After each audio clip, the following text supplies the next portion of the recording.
seated.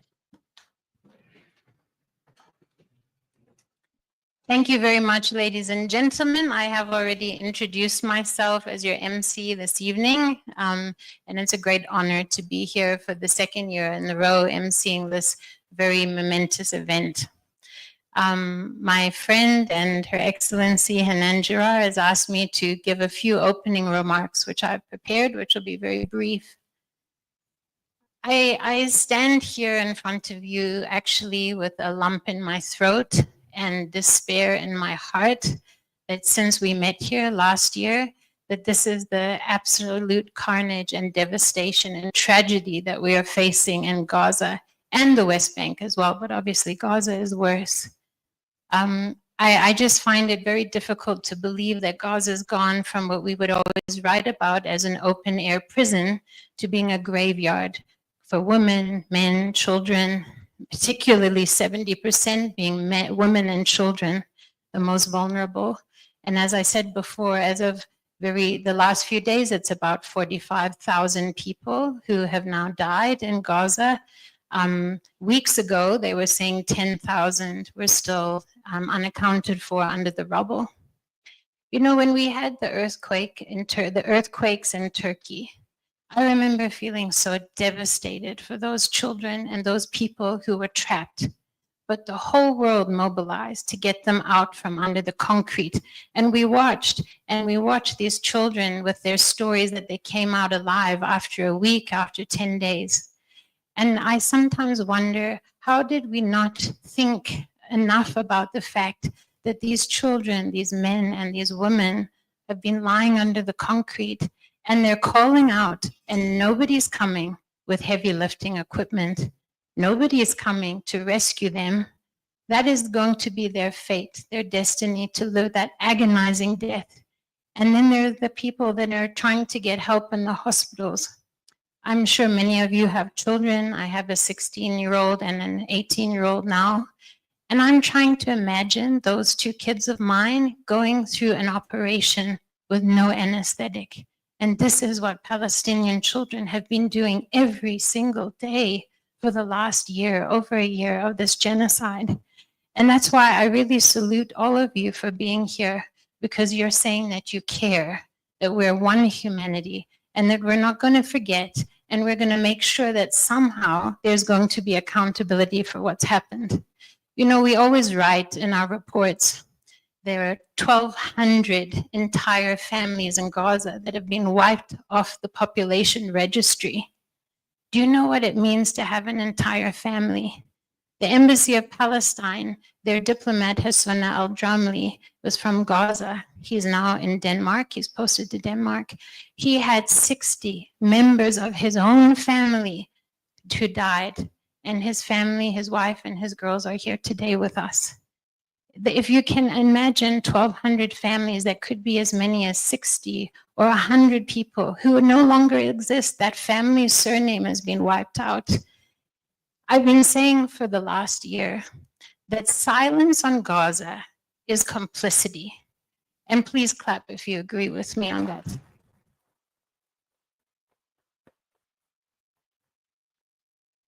I think many of you may know the statistic that in the last year, 85,000 tons of explosives have been dropped on Gaza. Gaza is the same land area as Los Angeles, but it has 3 times the population. Do you know 85,000 tons of explosives is 4 times the explosive power of the atomic bombs that were dropped on Nagasaki and Hiroshima?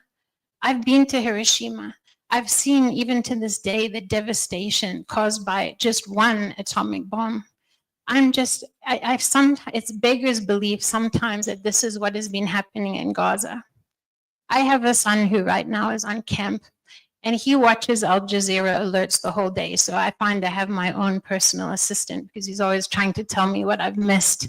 And his dad, who was our veteran, Ibrahim, was really someone who fought for Palestine. And I told him in a letter to camp, I said, you know, Caden, what I read today is that the amount of greenhouse gas emissions that have been caused by the bombing this year in Gaza is the same emissions as 26 countries' annual emissions, 26 countries. But the most incredible thing is that the emissions that will be caused by rebuilding Gaza, however that ends up happening, will lead to the emissions of 135 countries. Annual emissions of 135 countries. I mean, we see these bombings happen every day and the billowing clouds of smoke, but it just gives you a sense of how absolutely traumatic it is. And I really wanted to share something with you that I found out last week when I was writing a report on Palestine. I talked to one of the very well-known Israeli economists who is actually now living in exile in Germany. And he told me that in the first few hours after the attacks of October 7th, the Israeli government contacted Microsoft, Google, and Amazon. And they told them that they need to procure massive servers. And because, you know, they had been victimized, their people had been victimized, it was very quick to procure these servers. They spent millions of dollars on these servers. And into those servers went all the data from the intelligence gathering of the Israeli state, so facial recognition, eavesdropping, and other intelligence data. And the algorithms in these servers then identified targets to kill in Gaza. They identified 30,000 targets. The most horrific part of it is that they then created what's called a collateral factor of 100. That means for each person that was targeted, it would be acceptable, according to the algorithm, to have 100 people in the vicinity die.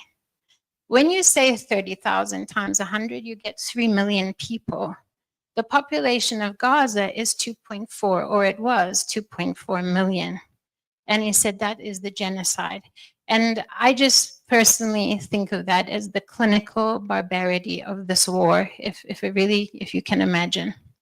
And one day, all of our grandchildren are going to look at us and they're going to ask, what did you do to stop the genocide? They will ask the same way that they asked people in Germany, what did you do to stop it? And there cannot be an equivalence between the resistance and what the occupying power has done in this last year, funded and armed by outside powers.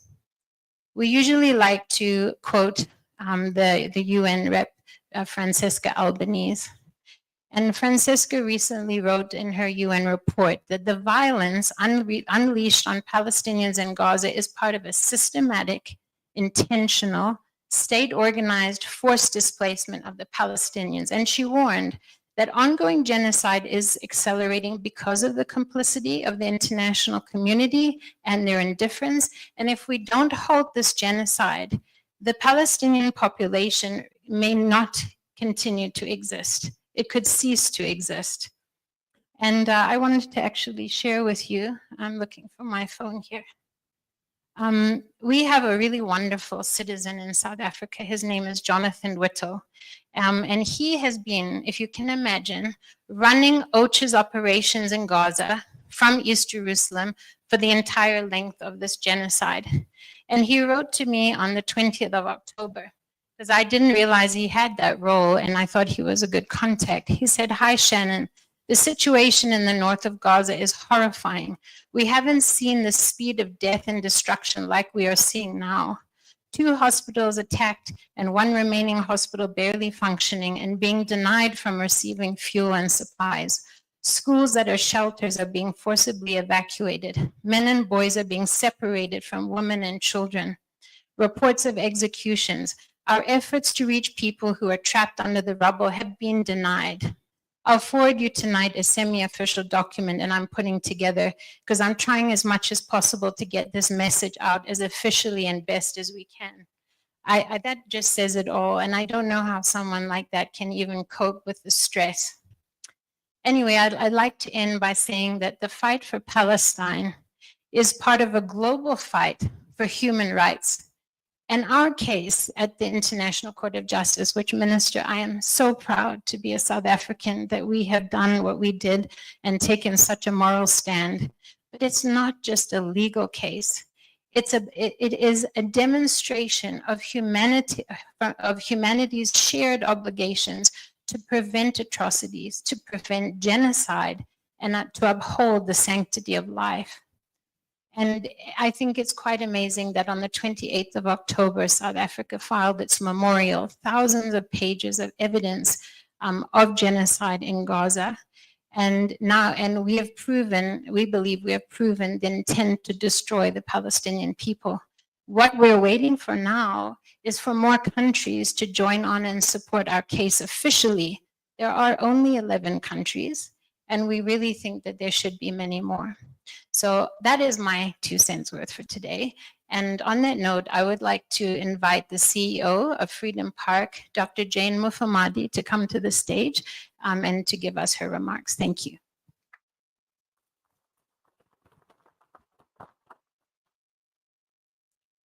Thank you so much.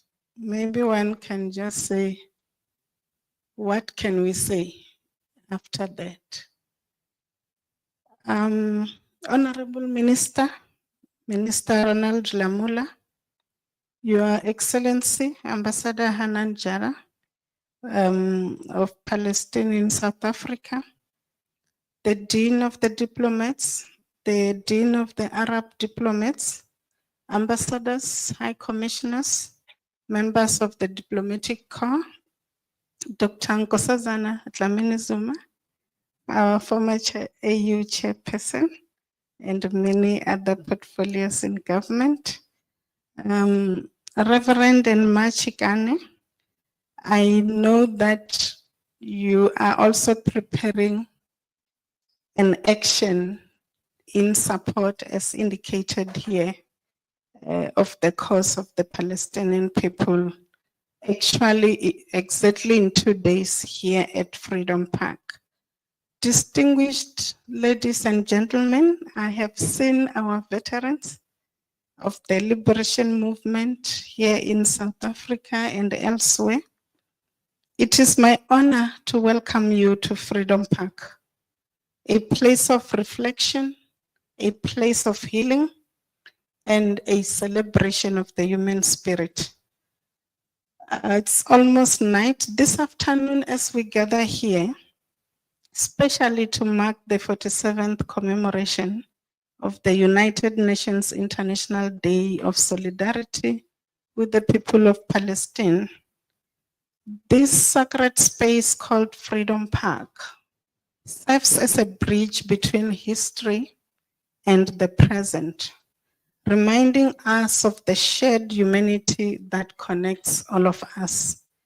Freedom Park was established to honor those who made the profound sacrifice for freedom, for justice, and not just in South Africa, but across the globe. That is why we have that aspect of international solidarity.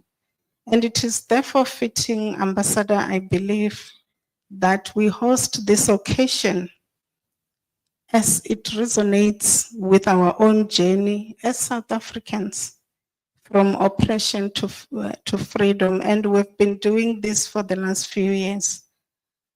And we know that the story of the Palestinian people reminds us of the enduring struggle for self-determination and also dignity. The principles that are enshrined in the ethos of this park and also in the hearts of many South African people. We have, as you've seen, unveiled the name of Yasser Arafat, the memorial plaque on the wall, as we pay homage to a leader whose life symbolized the resilience and the hope of a people striving for freedom, for justice, and just for recognition as a people. This plaque, or the name inscribed here on the wall, is not just a memorial. It is a call to action, as has been articulated, for all of us to champion the values of peace, of justice, and solidarity in our own lives.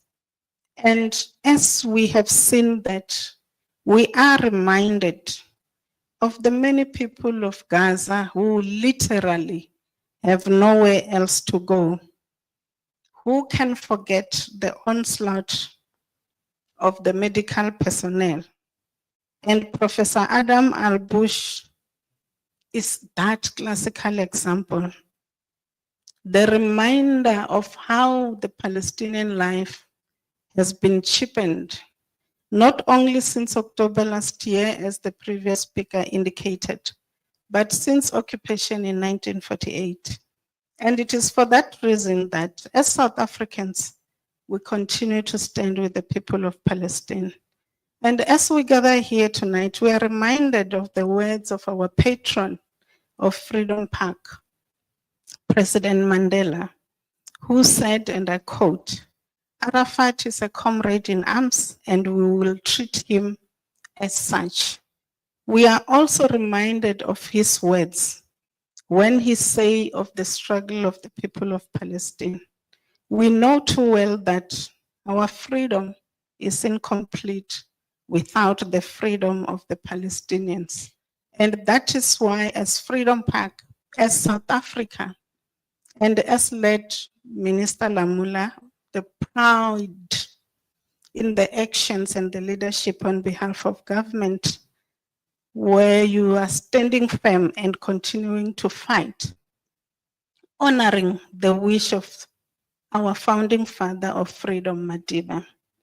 Today's program enriches the voices, and I believe all of us are here to add our own voices, to inspire everyone to stand up and take action.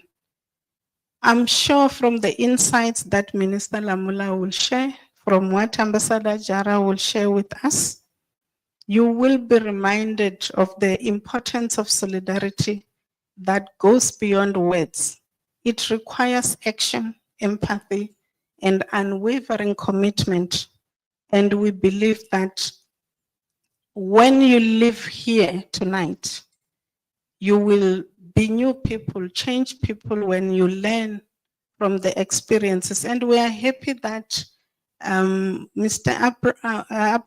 Ish Abrams from the Gift of the Givers is here to share some of the lived-in experience and what has been going on as well. And we just want to extend our gratitude to all of you as I welcome you here, not just to Freedom Park, but to this august occasion, this important gathering. As I believe you are here because you care. I believe you are here because you really have a burning desire to contribute and take up that call to action. I thank you. You are all welcome to Freedom Park.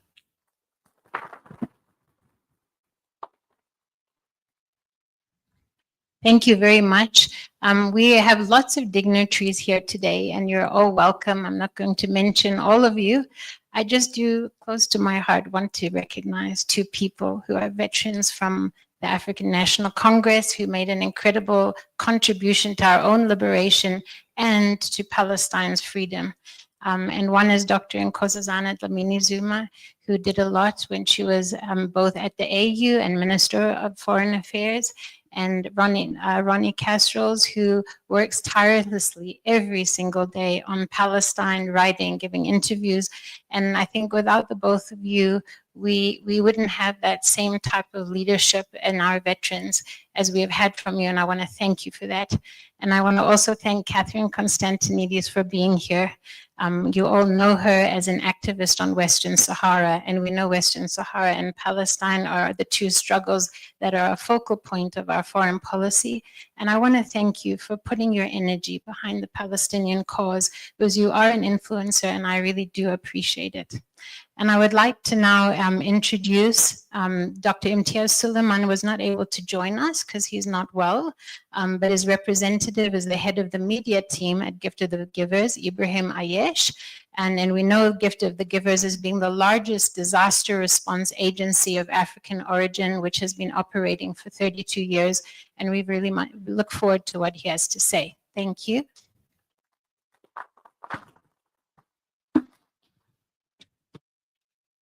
Good evening, distinguished guests.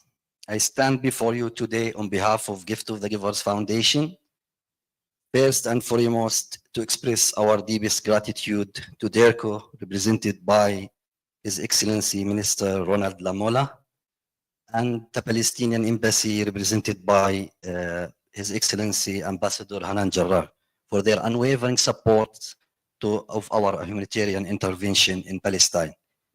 For over a decade, since 2010, Gift of the Givers has been committed to serving the Palestinian people during their most difficult times. Our journey has been marked by resilience, compassion, and an unbreakable spirit of solidarity. The current situation in Gaza is a humanitarian catastrophe of unprecedented scale. Since 7th of October, we have witnessed a devastating reality.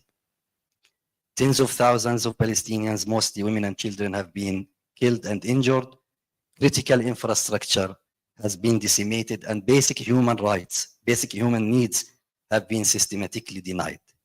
Despite these challenges, we remained steadfast. We have successfully delivered 3 critical aid convoys to Gaza, providing thousands of food parcels, clothing, blankets, and essential baby items to displaced families. Our efforts have gone beyond immediate relief, focusing on sustainable support through various critical projects. We have set up emergency clinics in shelters, trained nurses to treat serious injuries, maintained water desalination plants that serve thousands of Palestinians in different parts of Gaza. And we are currently working in restoring 3 floors of a Shifa medical complex, adding 75 beds and small intensive care unit to support the health infrastructure. And before the current crisis, we laid the groundwork to developing essential facilities for Gaza's most disadvantaged communities. We built kindergartens, water desalination plants, and specialized development centers. Today, we are proud to highlight another important initiative, bringing Palestinian medical students to South Africa to complete their studies and training. These students, they were supposed to be here, but for some reason they couldn't make it here. They represent hope, resilience, and the promise of a better future. And we'll continue to work to restore dignity, inspire hope, and support the long-term recovery of Palestinian communities. As we mark this International Day of Solidarity, we must remember that solidarity isn't just a word, it's an action. It's standing with those facing unimaginable hardship. It's amplifying voices that are systematically silenced.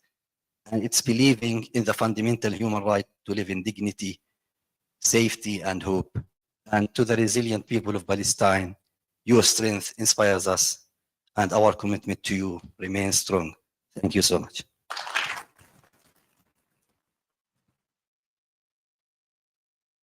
Thank you very much. We were with Imtiaz Suleiman on Saturday evening.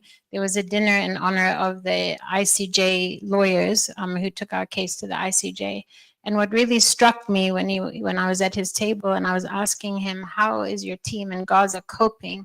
And he said he believes that the 30 people that you have in Gaza had lost more than 165 relatives in this last year. Just his team in the Gaza office. And we have immense respect for the work you're doing, and we thank you for the commitment that you made to help the Palestinians. I would now like to ask the representative of the United Nations, who is also co-hosting this event, Mr. Masimba Tafarinyika, to come and say a few words. Thank you.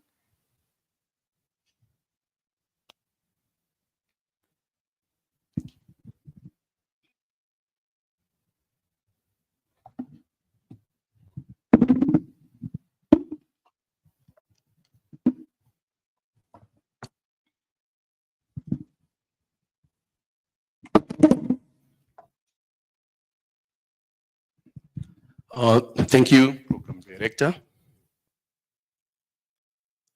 On behalf of the United Nations Resident Coordinator, Nelson Mufu, let me start by thanking Ms. Jane Mufumadi, the Chief Executive Officer of Freedom Park, for co-hosting us today.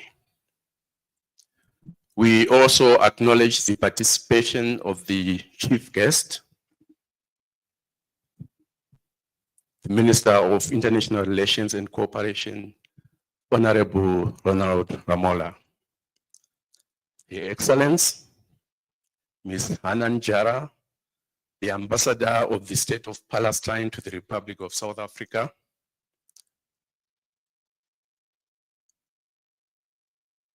Dr. Suleimani, represented by his colleague here, the head of Gift of the Givers, members of the diplomatic community who are with us today, distinguished ladies and gentlemen, colleagues and friends, good evening. We gather today on this solemn occasion to commemorate the International Day of Solidarity with the Palestinian people. This is a day that has been mandated by the UN General Assembly to reflect on the plight of the Palestinian people and to acknowledge their enduring struggle, as well as to reaffirm our collective commitment to the realization of their national aspirations. This is not merely a symbolic gesture, but a profound call to action for justice, for dignity, for peace. The world must not waver in its commitment to peace and justice. All of us, governments, civil society organizations, and individuals have a role to play in supporting the efforts to achieve a just resolution of the Palestinian question. This includes supporting humanitarian experience, like our colleagues from Gift of the Givers are doing, holding all parties accountable to international law, encouraging dialogue and reconciliation initiatives that build trust and understanding. We must resist the cynicism and apathy. We all know that the path to peace is undoubtedly challenging, but it is not impossible. History has shown us that even the most intractable conflicts can be resolved when the principles of justice, equity, and mutual respect are held. At this point, ladies and gentlemen, and on behalf of the resident coordinator, I will now share with you the message from the UN Secretary General, Antonio Guterres, to mark today's commemoration. And I quote,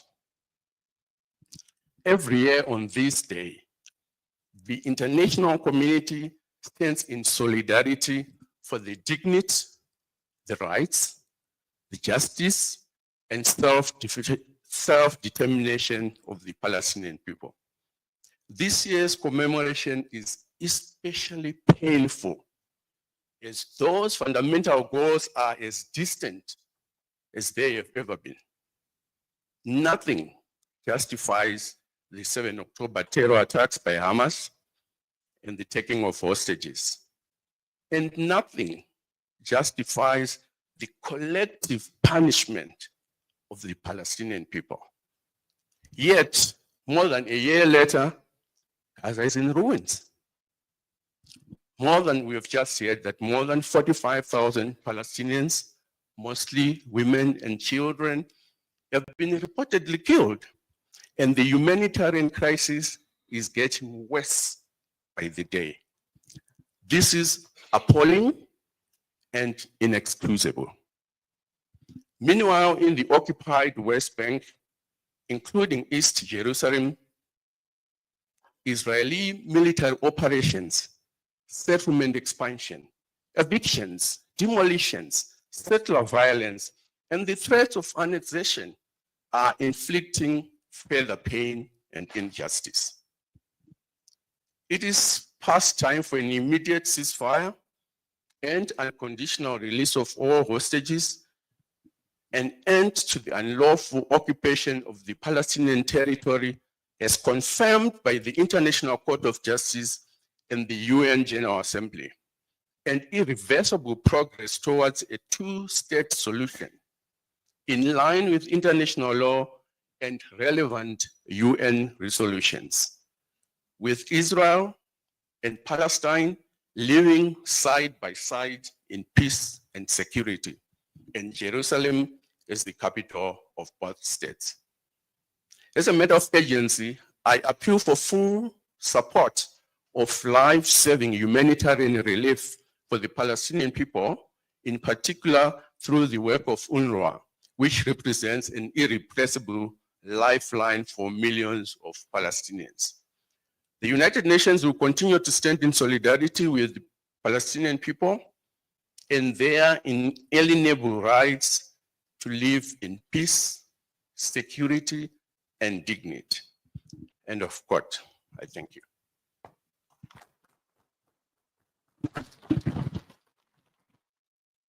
Thank you very much.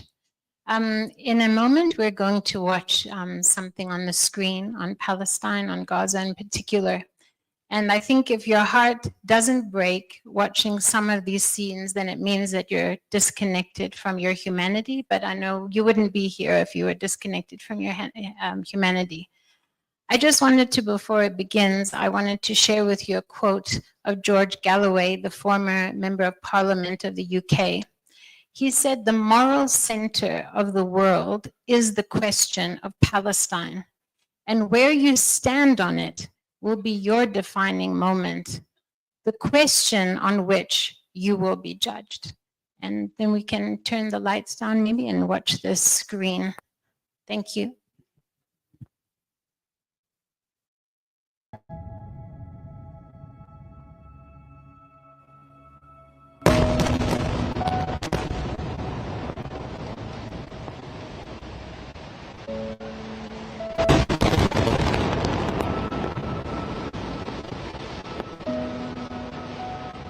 It has been 1 year since Israel's military campaign against Gaza began.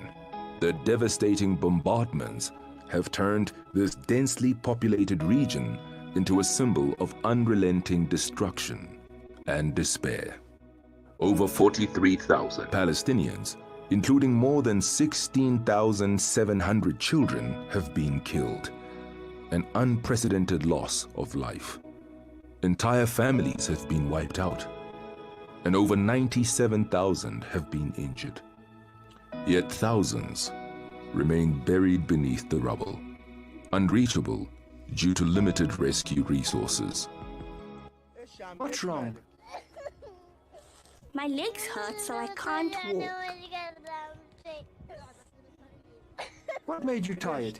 My leg is full of blood. It bleeds every day. Which leg? This leg. There's blood on it, and you're tired from walking. Yes, I am. We don't know where we're going. May God ease your pain. Israel's airstrikes have rendered 114 hospitals and clinics inoperative. Medical workers, 986 of whom have been killed, struggle to treat thousands with life-altering injuries. Amputations are often performed without anesthesia due to a dire lack of supplies. Kill them by burning them. Everyone is watching. Even after they were killed, the fire expanded to the next tents. Even if some people survive this, they will be just without any place to go to.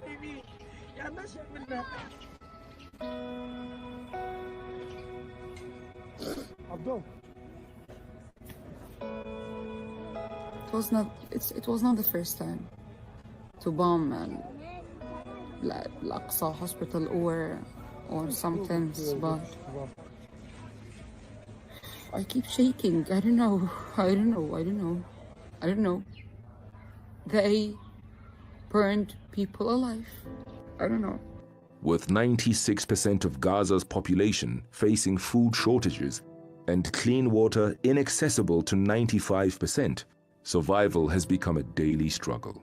Israel's blockade has blocked essential aid, plunging nearly 500,000 into starvation and exposing millions to contaminated water. Where are you taking her? I'm taking my sister to get treated. Aren't you tired from carrying her like that? I've been carrying her for an hour and I can't do it anymore. Where are you going now? I'm going to the Al Burj camp.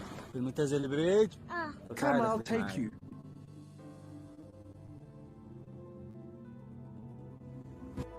Education has crumbled, with 625,000 children deprived of schooling as 123 schools and universities lie in ruins. Gaza's cultural heritage has also been targeted, with mosques, churches, and archaeological sites destroyed. The destruction has caused $33 billion in damage, leaving 150,000 homes destroyed and millions displaced. Clearing over 42 million tons of rubble could take years, with unexploded bombs posing an ongoing danger. While much of the world remained silent, South Africa emerged as a beacon of justice. Drawing from its own painful history of apartheid, South Africa took a firm stand. It brought Israel's actions in Gaza before the International Court of Justice, calling for accountability under international law. Our case as South Africa, it is about living up to what we stand for, the protection of human rights and the support for the Palestinians to have their own state and have self-determination. We are also particularly mindful of Israel's institutionalized regime of discriminatory laws, policies and practices designed and maintained to establish domination. Israel's conduct has been deliberately calculated to cause widespread hunger, dehydration, and starvation. Israel's campaign has pushed Gazans to the brink of famine. This bold move by South Africa highlighted the principles of humanity and solidarity, reminding the world that silence in the face of oppression is complicity. The people of Gaza endure unspeakable suffering. Their voices demand global attention and action. Inspired by South Africa's unwavering stance, the call for justice and humanity must not be ignored.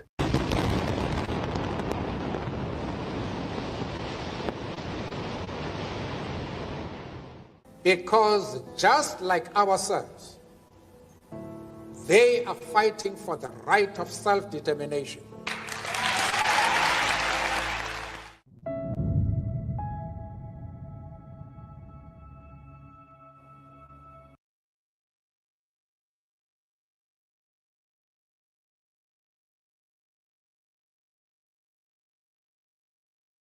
אנחנו נלחמים בחיות אדם ואנחנו נוהגים בהתאם.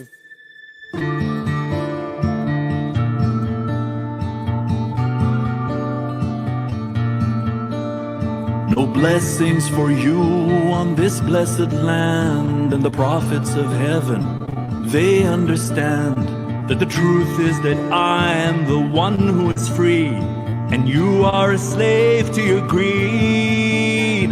Behind all your weapons and armor of steel, deep in your heart, there's a fear you conceal. For peace without justice can never be real. You've forgotten what it means to be human.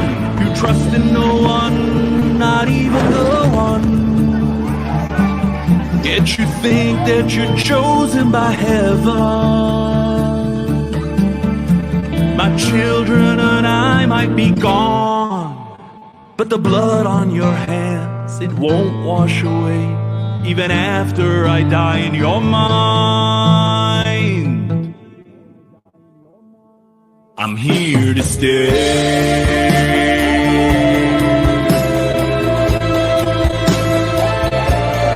Here to stay.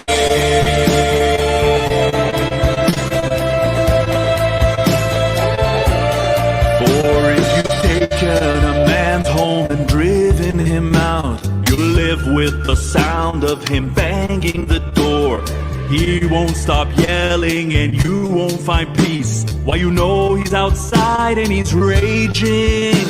So you learn to be deaf and you learn to be blind. There's no human being who's standing outside, no face to look directly in the eyes. But the banging doesn't subside. Is the Iron Dome harsher or your iron soul? You can't play the victim forever, you know. My children and I might be gone, but the blood on your hands, it won't wash away. Even after I die in your mind, I'm here to stay.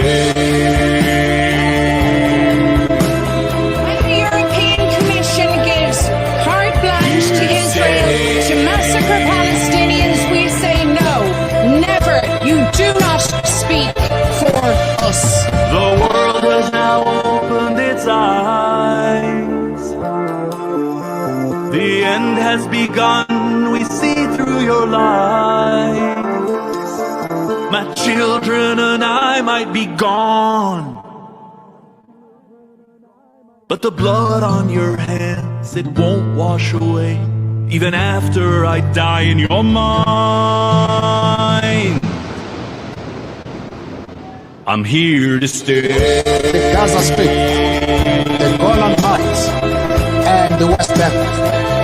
Those territories should be returned to the Arab people. Because just like ourselves, they are fighting for the right of self-determination. I think that gives us all a lot of food for thought. Now, I'm going to, before I ask Ambassador Gerard to come to the stage, I just want to say you are not only the Palestinian ambassador, but you are my friend. And I've watched you for the last year, and the pain in your eyes and the agony as you watch Al Jazeera Arabic and Al Jazeera English, and you think of your own child who is only 10 months old. And I understand when you say that sometimes you cannot watch any more Al Jazeera, and I have felt the same way. There's a point at which you break. But I want you to know that we are so grateful that you've been here for 5 years, and we hope we have more years with you because you are truly dedicated to the Palestinian cause, and we are all here for you and behind you. And could you please come up and deliver your remarks? Thank you.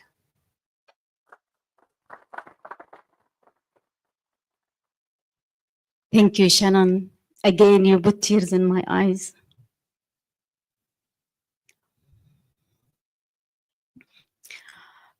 Your Excellency, Ronald Lamola, Minister of International Relations and Cooperation of the Republic of South Africa, United Nations Representative, Mr. Masemba, CEO of Freedom Park, Dr. Jane Mufamadi, Ibrahim Aish, head of the Gift of the Givers media team in Palestine and the Middle East, Dean of the Diplomatic Corps, Your Excellency Saleh Omar Abdu, Dean of Arab Ambassadors, Your Excellency Mahsh Al-Hamili, dignitaries, colleagues, ambassadors, friends, and peace-loving people. Good evening to you all. Masa al-khair. Good evening to Gaza, our beloved city, which is today in its 416 days of genocide. It's very ironic what I'm going to say now, that in a country that has 11 official languages, I am running out of words. I am running out of words as an ambassador, as a woman, as an activist, as a wife, and as a mother, and above all, as a human being. We Palestinians, we do not trust words anymore. Words have become meaningless for us and are insufficient to describe our reality, our pain, and our suffering. For the last 416 days, the world has watched Israel, the occupying power, in real time, bombing, burning, shooting us. Whether it's newborn babies in incubators, United Nations staff, journalists, medics, aid workers, refugee camps, hospitals, schools, shelters, and places even of worship, churches and mosques. The occupying power has the audacity to tell the world that it is acting under the pretext of self-defense, both in Gaza and Lebanon. That there have been no consequences for the occupying power is largely due to the diplomatic and political protection that the murderous Israeli regime receives, especially at the United Nations Security Council. During the last year, almost 45,000 Palestinians have been killed through Israel's direct bombing and shelling. Experts project that eventually more than 186,000 Palestinians will die in Gaza through malnutrition, healthcare shortages, and unsanitary conditions deliberately created by the genocidal actions of the occupying power. That is a staggering 8% of Gaza's population of 2.4 million people. Today, as we begin the United Nations campaign of 16 days of no violence against women and children, I beg you to bear in mind that it is the Palestinian women and children who are the main targets of the Israeli occupation. More than 70% of those killed in Gaza have been women and children. Israel has killed at least 17,400 children in Gaza in the last year. That is one child killed every 30 minutes. Every half an hour, there is a child killed. Gaza now has the highest number of child amputees in the world. Freedom-loving nations in the global south and peace-loving people from around the globe can now see beyond Israel's propaganda. In this regard, South Africa leads on various fronts. South Africa has led international legal efforts to hold the occupying power accountable, particularly at the International Court of Justice, where South Africa's legal team provided compelling evidence of Israel's genocide against the Palestinian people. Since January 2023, South Africa has been back at the ICJ 3 times to have emergency measures implemented. This is a victory for us, a victory for human rights, a victory for justice, and a powerful moral statement. Minister Lamola and his predecessor, Minister Naledi Pandor, are highly appreciated, and their efforts are recognized by the Palestinian people and the Palestinian leadership and all the peace-loving nations. We also recognize the efforts of Director General, who couldn't make it with us today, Zain Dangor, and the legal team and their support staff, who presented evidence of Israel's genocide in a clear but human and compassionate manner, and who have pursued the case by presenting South Africa's memorial this October. To say thank you to them is insufficient. It is difficult for me to express our gratitude to them. South Africa, too, has been central in the recent issuance of arrest warrants for Israeli war criminals by the International Criminal Court. But it's not just the government of South Africa that stands with the Palestinian people. I must salute the hundreds of thousands of South Africans that filled streets in almost every city in this country, from every race, religion, and ethnicity, from grassroots solidarity groups and young activists to high-level diplomats and government officials. That solidarity is also expressed through groups like Gift of the Givers and its projects for Palestinian students that support the education of Palestinians through a number of interventions. And through the Palestinian Children's Relief Fund and Dr. Ismail Maita, who I saw here among us, we salute him also, and his team in the Raslo Hotel, in the Raslo Private Hospital, which has treated Palestinian children injured by Israel. They received a number of cases and they treated them. They were targeting only children. This support from South Africa, combined with the resilience and steadfastness of the Palestinian people back home in occupied Palestine and those in exile, is what keeps the flame of Palestinian liberation burning and is what keeps our narrative alive.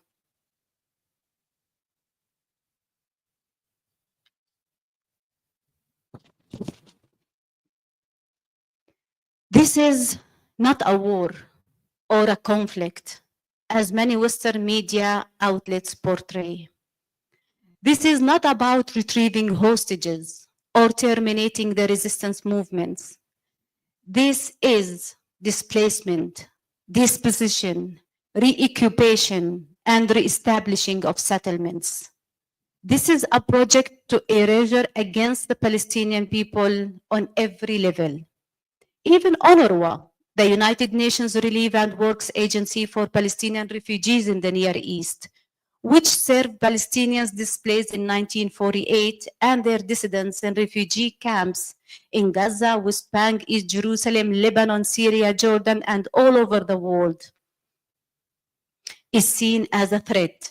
And now there are attempts to shut it down.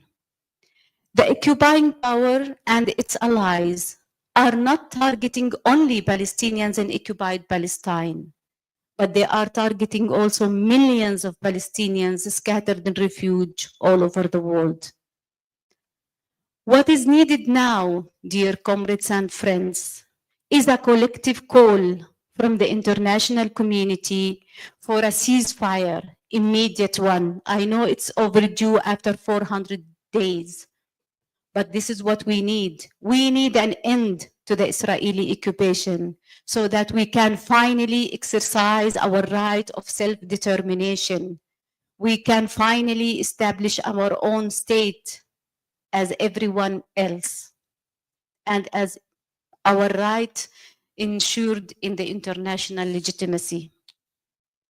We need a vigorous campaign of international solidarity, pressure and support, similar to those that ultimately brought the South African apartheid down in South Africa.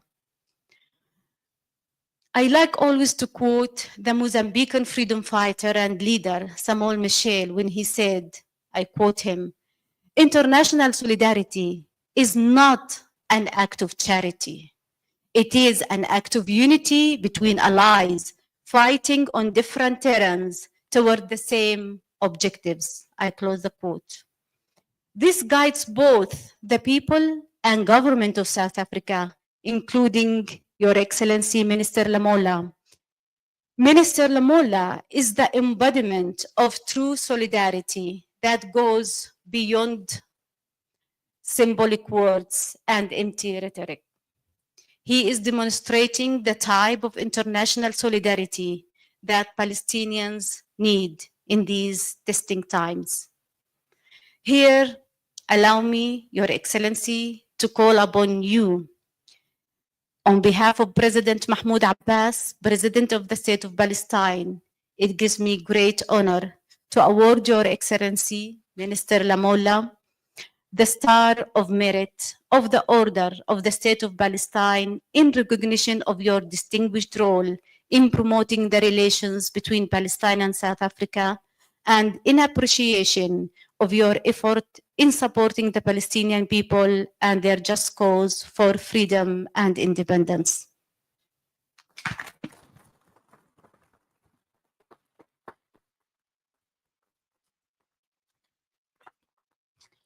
Mahmoud Abbas, President of the State of Palestine, Chairman of the Executive Committee of the PLO, has decided to award His Excellency Mr. Ronald O. Lamola, Minister of International Relations and Cooperation, the Star of Merit of the Order of the State of Palestine in recognition of his distinguished role in promoting the relation between Palestine and South Africa, and in appreciation of his efforts in supporting the Palestinian people and their just cause for freedom and independence.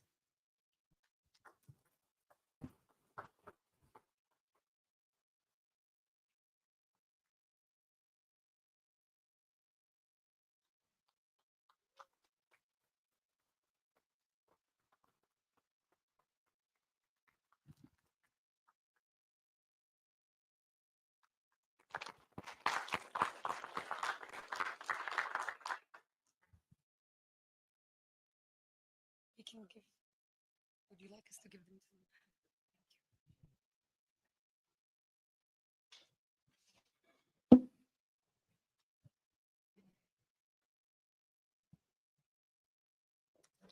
Thank you. That medal is richly deserved. I think we can all agree on that.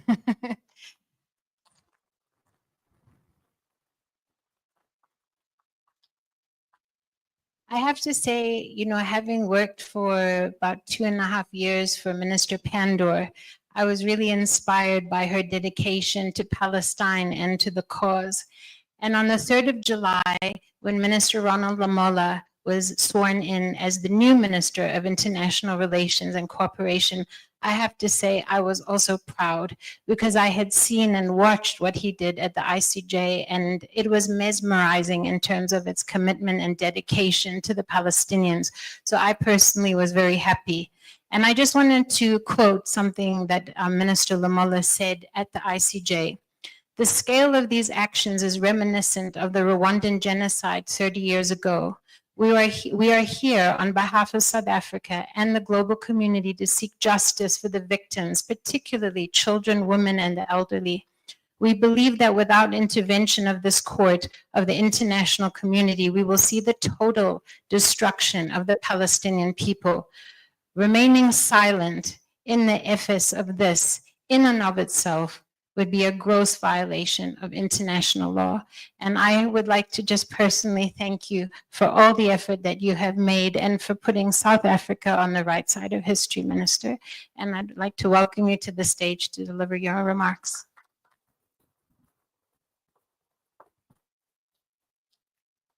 Thank you very much, Program Director, our host, the Chief Executive Officer of the Freedom Park, Dr. Jane Mufamadi, the former chair of the AU, Mayor Nkosazana, and also former minister. And I also had the privilege to serve with her. I've also seen our former Director General in the presidency, Reverend Chikane and his wife, Your Excellencies, ambassadors of the State of Palestine, Mayor Hanan Jara, Your Excellency, Dean of the Diplomatic Corps, Ambassador Salmin Omar Abdul, Your Excellency, Dean of the Council of the Arab Ambassadors, Ambassador Mubarak Mahash Said Almin, the representative of the United Nations Resident Coordinator here in South Africa, all members of the diplomatic corps who have joined us here today, Mr. Ibrahim Ayesh, representing the gift of the givers, and all the guests who have joined us in this occasion today. Firstly, let me apologize for arriving a bit late because most of you, I think you know, there's an extraordinary session of the Executive Council of the of the AU virtually that I was participating in. One of the issues for discussion and for briefing by South Africa was the issue related to the G20. But I have made my input on the first item. I could not make it for the second item because I had now to disconnect. But I believe I have left the matter in the capable hands of our other ambassadors who are in the platform to carry forward. I suspect the meeting could still be on.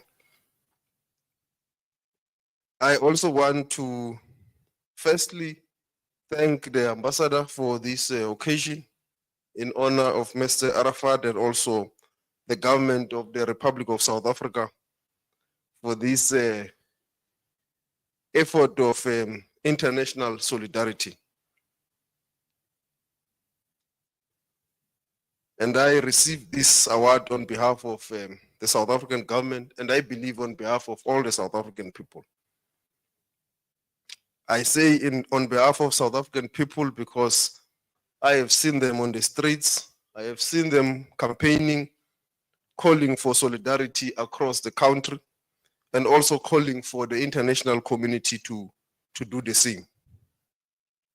I also want to thank my predecessor, former Minister Dr. Pando, also for her collaborative effort that we had to do together on this matter, going to the ICJ and the various platforms of multilateral institutions of the United Nations. I also reserve my highest honor to the President of the Republic of South Africa, President Cyril Ramaphosa, who's without his support, the South African team would not have went to the court. I remember when we thought of the proposal, we were very scared how to raise it because we looked at it and thought this is a very scary issue. And there's a possibility that the president may even chase us out of his house. So we said, no, instead of speaking to him verbally about this issue, we must just write him a letter. He's gonna decide what to do. If he agrees, he will call us. If he doesn't agree, we'll just see by no response that. But to engage him on this might be career limiting. So we wrote a letter, and we were surprised when he did say, no, he thinks this is it's a cause worth pursuing.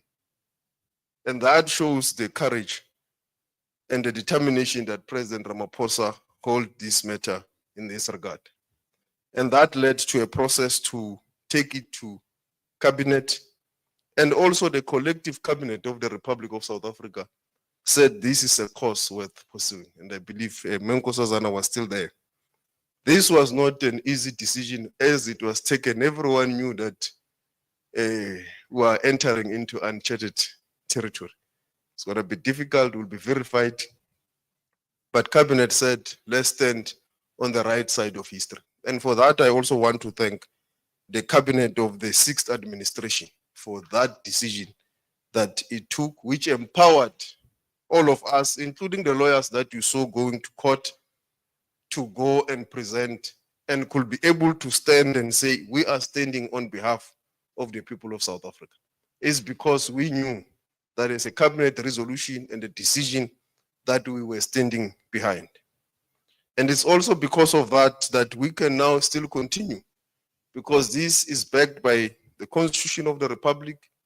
It's backed by our own Genocide Convention, which has been domesticated in our parliament by former Minister Dula Oma as the former Minister of Justice who participated in domesticating the Genocide Convention in the Parliament of the Republic of South Africa. And for that, I want to thank this government for this foresight and for having domesticated these conventions aimed to protect humanity across the globe and also in our country. And I think that also befits you, Mr. Castles. I believe you were also there. He said I should not call him Mr. Castles, I should call him Ronnie. But it's difficult for me because I'm too young to call him Ronnie. But That was the cabinet of this country and a decision to domesticate these laws that are very important for a course in international law. It is therefore fitting that we gather here at this site, which houses the names of liberation struggle icons and heroes from every corner of the world. It is most appropriate that this commemoration of the 47th UN International Day of Solidarity with Palestinian people takes place in these hallowed walls of the Freedom Park. I want to begin, before I dwell on the Palestinian issue, by continuing to voice and the echoes of the South African government, which continues to call for ceasefire in Sudan, a call to all the warring factions to open lines of communications that can lead to a peaceful resolution of the conflict, not for them only to meet in the battlefield. We also call for unfettered access of humanitarian aid to the people of Sudan.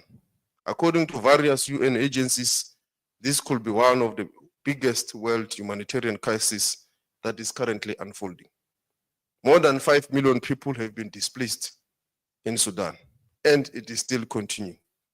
It is against this background that we call for also the whole world to shine the spotlight on the conflict in Sudan, and everything humanly possible should be done to ensure that there is ceasefire in Sudan.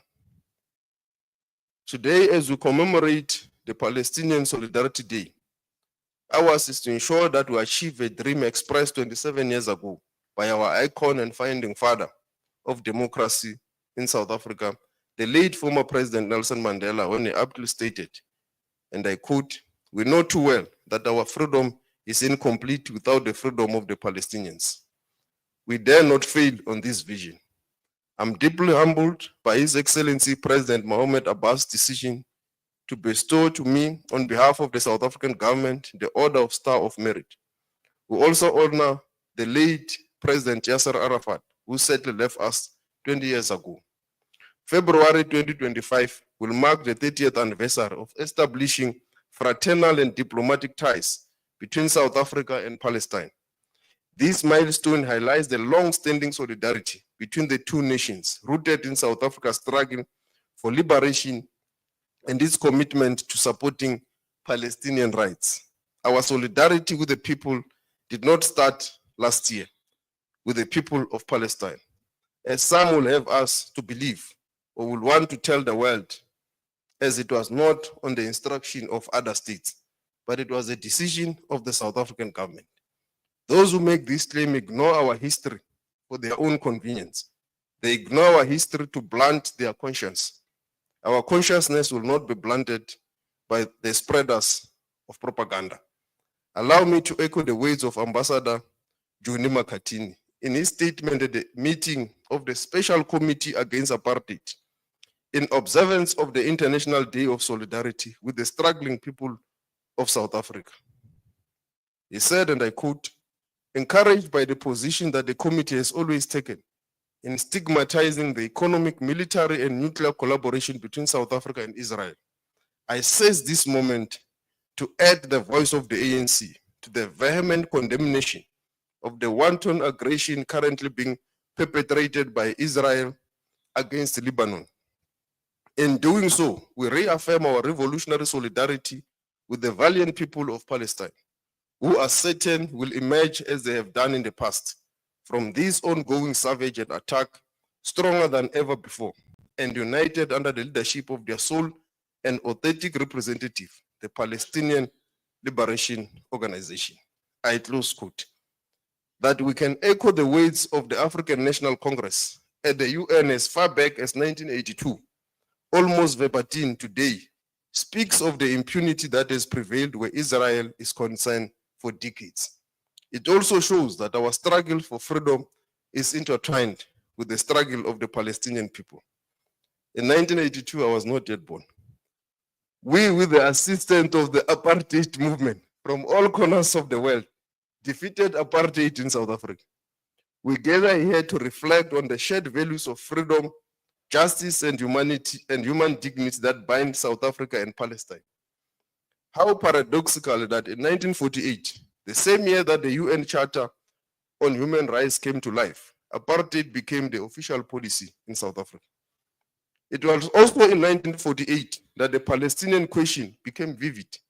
It was in 1948 that Israel consolidated its occupation of Palestinian territory beyond that allotted to it by the partition plan. This underscores South Africa's continued advocacy for a just solution to the Israel-Palestinian conflict, driven by the principle of international law, particularly international humanitarian and human rights law. The upcoming anniversary reminds us of our collective responsibility in the global movement for peace and self-determination. It reinforces the importance of diplomacy in fostering global partnerships based on mutual respect and shared aspirations for a better future. Let this gathering be a call to action and to solidarity. It cannot be that any criticism towards Israel is rendered anti-Semitic. It cannot be that every action aimed at justice is rendered as a proxy action by Iran or another force. To question who bears responsibility for the countless child corpses emerging from the rubble of what were once homes destroyed by Israel bombs is not an act of anti-Semitism. It is a profound call to human conscience, a plea for justice.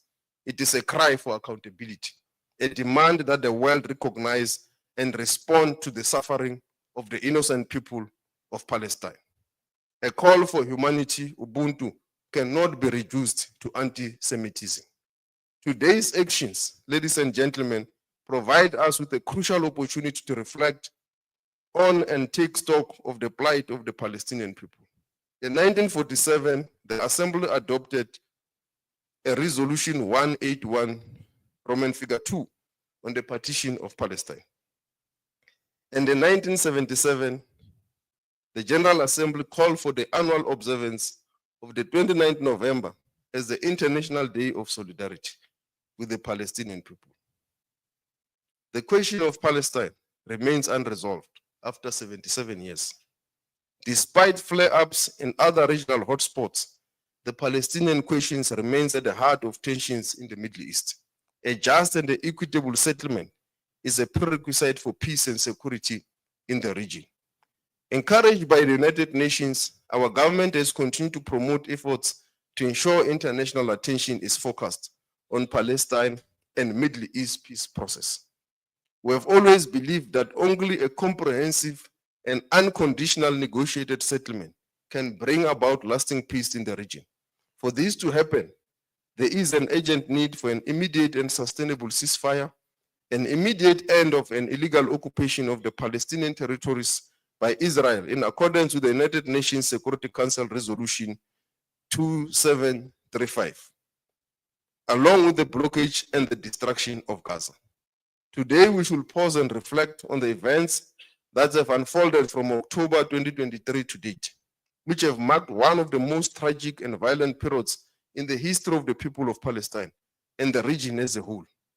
Over the past year, the military onslaught on Gaza has brought untold suffering to the Palestinian population, who have suffered unspeakable atrocities in an unrelenting campaign of genocide, ethnic cleansing, and war crimes. South Africa acted in accordance with its obligations contained in the Genocide Convention by instituting proceedings against Israel at the International Court of Justice on the 29th of November 2023. The court found the evidence of genocide plausible and ordered provisional measures. But despite the court order, the state of Israel persisted with this genocide, and we have now went to court 3 times, and there is no sight to any stoppage by the state of Palestine, of Israel. Third-party states have the responsibility not to condone international wrongful acts, such as genocide and the crimes of apartheid, and must act to prevent it. Several countries have filed declarations of interventions in support of South Africa's case. They include Nicaragua, Colombia, Turkey, Palestine, Libya, Mexico, Chile, Spain, Maldives, and Bolivia. Ireland has announced that it intends to join South Africa's case before the end of the year. At the time of South Africa's filed its case at the ICJ, Israel had killed approximately 15,000 Palestinians in Gaza. If they had stopped there, we will not be speaking about the astronomical numbers she speaks about today. Israel's continuous bombardment has now killed over 43,000 Palestinians, in addition to more than 10,000 who are still missing under the rubble of destroyed buildings. You may ask yourself, where are international institutions that are supposed to stop this from happening? According to a UN report by Francisca Albanese, the UN Special Rapporteur on the occupied Palestinian territories, is that the violence unleashed on Palestinians in Gaza is not happening in a vacuum, but is part of a long-term intentional, systematic, state-organized forced displacement and replacement of the Palestinian people. This trajectory risks causing irreparable prejudice to the very existence of the Palestinian people in Palestine. Member states must intervene now to prevent new atrocities that will further scar human history. In the genocide is not halted, the mass slaughter and displacement of 2.3 million residents of Gaza will jeopardize their existence. It will also, in all likelihood, call into question the credibility of international organizations to prevent such from happening. Worse, that this genocide is happening in the full glee of the international community. Unlike any other genocide that has happened before, it is happening with the advent of advanced technologies. We can see it on day-to-day basis. It is on our fingerprints. It is watched by everyone. What we are just going to do in the court is just to present the evidence that is already existing. In fact, if it was possible for the court to make judgment without anyone presenting any evidence, this is the case where it would have been possible. Because evidence is there, everyone can see it. As you leave this house, you will see it. The international community needs to intervene before Palestinians are driven from their homeland. There's a near total lack of humanitarian aid reaching northern Gaza, and aid missions to the area have so far been denied entry. International humanitarian law must be respected, and Israel must comply with the provisional orders of the ICJ.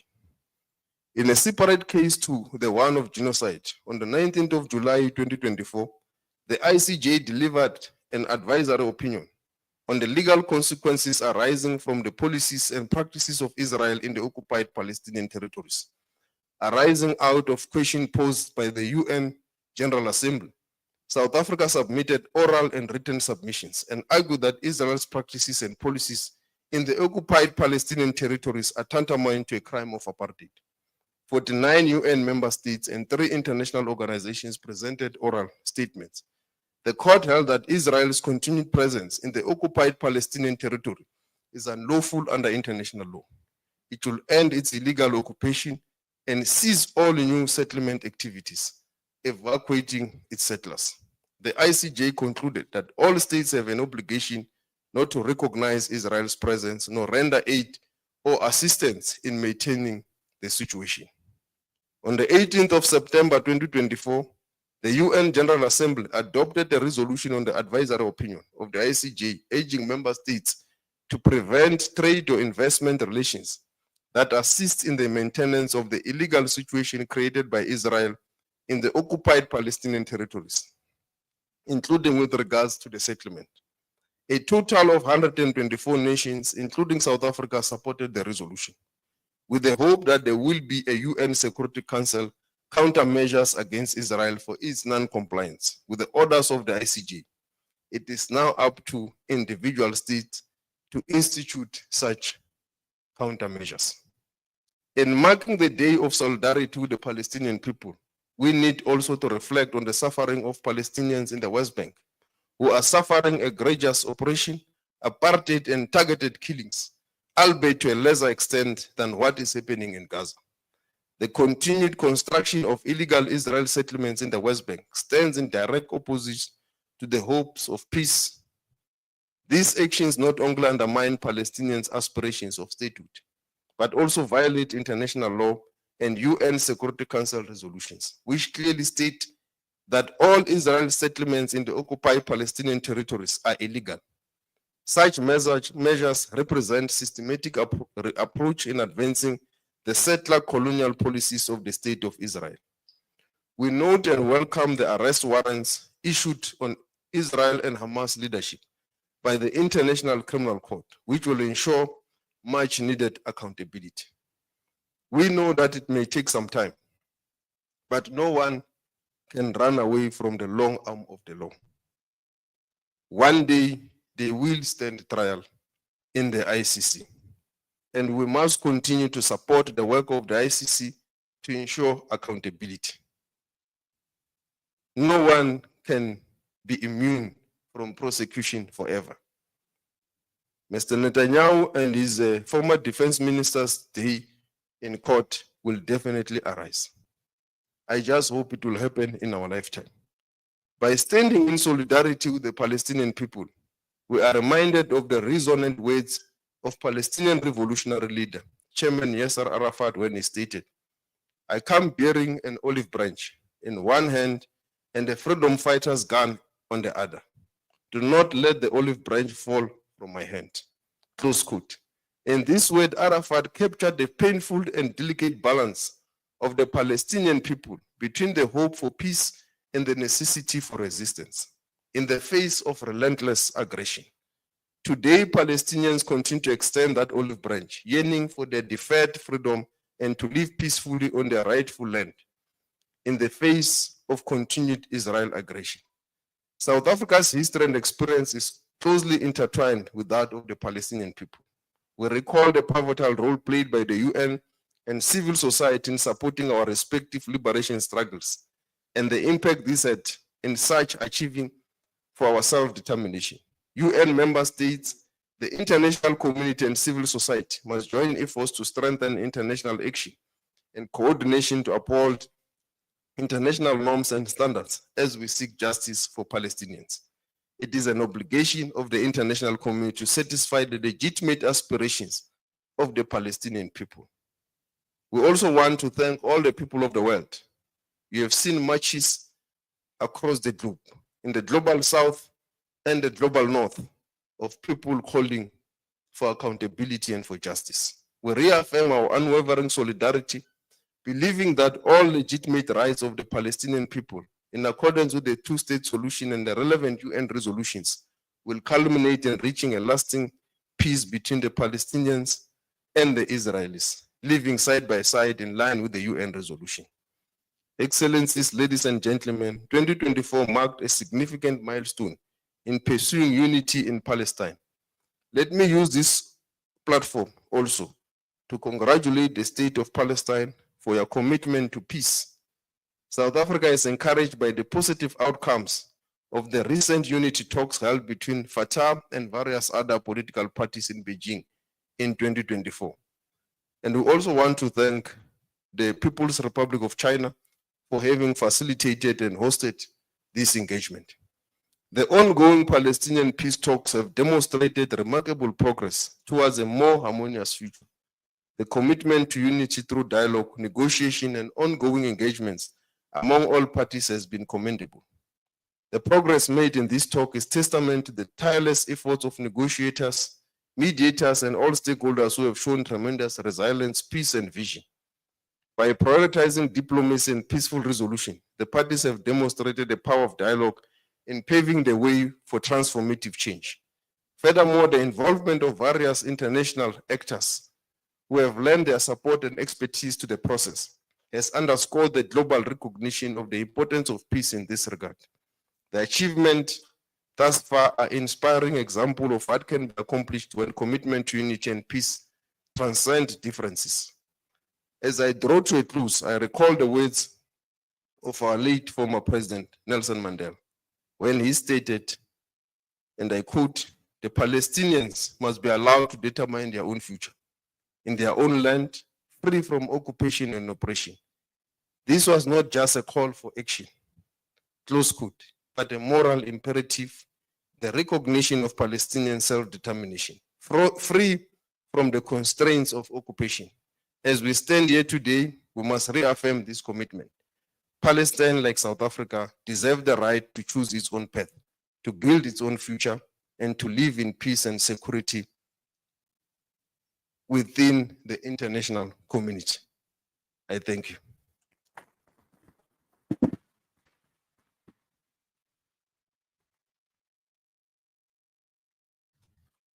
Thank you very much, Minister Lamola. In closing, I would like to ask my sister to come and stand up here with me. And then that's you. No other sister. Okay. So I want to just repeat what our minister has said, that the international law has to be respected and Israel has to comply with the provisional measures. And in life, there's always a reckoning. And trust me, that day of reckoning is coming. So I want to say to you that the road to freedom is long. It's long and winding. And oppression only makes people stronger. It makes them more committed. It makes them more determined to ensure their freedom. And that is very much true for Palestinians as for anybody else. And in the end, the struggle for freedom becomes their destiny. So I'd like to take you hand in hand and say that all we can say to the Palestinians is a luta continua and viva Palestine, viva. Thank you.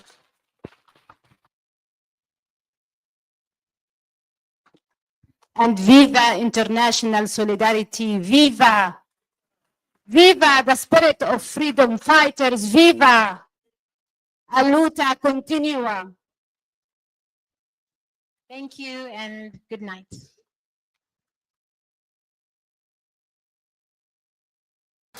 We are here in the middle of a Zahra neighborhood. The whole neighborhood is already destroyed. More than 17 towers are down. Here, as you can see, the firefighters trying their best to help the people are still under the rubble. A lot of the people. Join Hamza on his exclusive South African tour as he shares his personal experiences, never before seen footage, and powerful insights on the ongoing genocide in Gaza. This is more than just a talk. It's an invitation to witness Gaza through the lens of Hamza Sha'alan. Don't miss this opportunity to meet the photojournalist who brought Gaza's pain and perseverance to the world in its darkest moments. Follow Salam Media on social media pages for more on this tour and be part of the conversation.